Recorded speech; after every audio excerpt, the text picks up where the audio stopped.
আসসালামু আলাইকুম।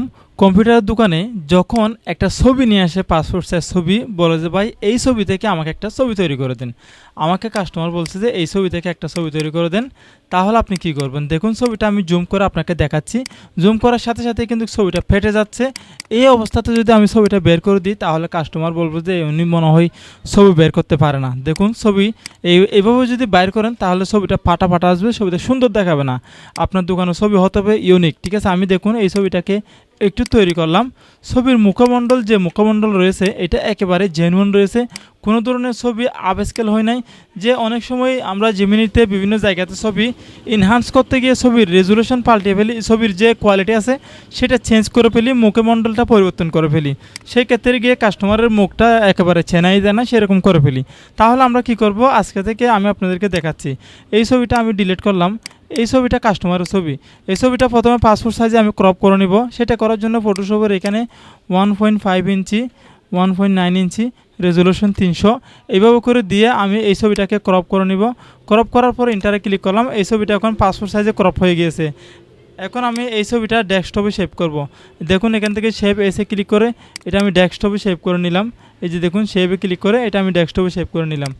ডেস্কটপে সেভ করার পরে আমি এখান থেকে ছবিটা আপাতত এখানে থাকুক, এই ছবিটা আমি ডিলিট করে দিয়েছি।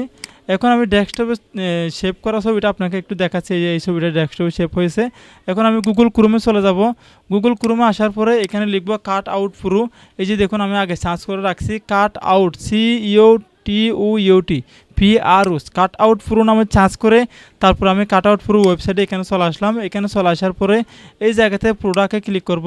দেখুন এই জায়গাতে প্রোডাক্ট অথবা টুলে আসবেন। ঠিক আছে, তো আমি এখান থেকে প্রোডাক্টে ক্লিক করার পর একটু নিচের দিকে এসে photo enhance and up scale এখানে ক্লিক করলাম। এই ওয়েবসাইটে যে ইনহান্সটা করা হয় সেটা একেবারে জেনুইন, কোনো ধরনের মুখ পরিবর্তন করে ফেলে না, একেবারে জেনুইনভাবে থাকে। আপলোডের ফটোতে ক্লিক করলাম। ক্লিক করার পর আমার যে ছবিটা রয়েছে, ডেস্কটপে যে ছবিটা রয়েছে সেই ছবিটা আমি এখান থেকে দিয়ে দিলাম। দিয়ে দেওয়ার পরে এখন দেখতে পাবেন আমাদের যে কোয়ালিটির ছবিটা ছিল, একটু নর্মাল কোয়ালিটির ছবিটা ছিল, একটা এক প্রকারের একটা দাগ দাগ ছিল। দেখুন ছবিটা এখন কত সুন্দরভাবে আপ স্কেল করে খুব সুন্দর করে আমাকে জেনুইন ছবিটা দিয়েছে। আমি ফ্রি ডাউনলোডে ক্লিক করলাম। ক্লিক করার পরে আমি ওই ছবিটা ফটোশপে নিয়ে যাব। দেখুন এই ছবিটা কিন্তু এখন খুব সুন্দরভাবে পরিবর্তন হয়ে গেছে, একেবারে মুখমণ্ডল ক্লিয়ার, ব্যাকগ্রাউন্ড একেবারে ক্লিয়ার।